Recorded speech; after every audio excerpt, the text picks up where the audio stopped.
Nous vous le disions en titre, une forte mobilisation aujourd'hui contre l'austérité partout en France. Le ciel bleu a joué en faveur du principal cortège en Auvergne. 4000 manifestants, selon les syndicats, ont défilé dans les rues de la capitale régionale et 3000 selon la police. Jérôme Domingue, Arthur John. Les personnels de santé ouvraient ce défilé de banderoles et de slogans. Enseignants, salariés, ouvriers du public et du privé, tous convaincus que la loi Macron est une loi ultralibérale.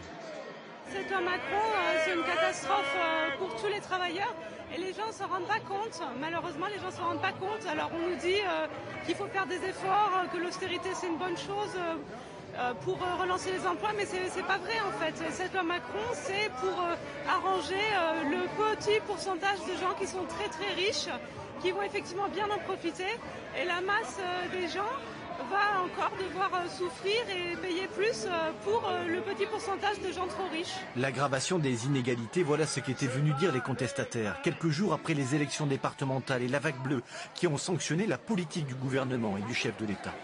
Tout ce qui concerne les droits des travailleurs, comme je vous le disais, public, privé, tout ce qui concerne les services publics, tout ce qui relève de la sphère sociale, on est toujours dans le moins-disant, dans le nivellement par le bas, comme c'est le cas depuis des années, tout gouvernement confondu d'ailleurs. Des voix pour réclamer des revalorisations de salaire et une hausse du pouvoir d'achat, quand le ministère du Travail annonce que ce dernier a pourtant augmenté en 2014 de plus de 1%.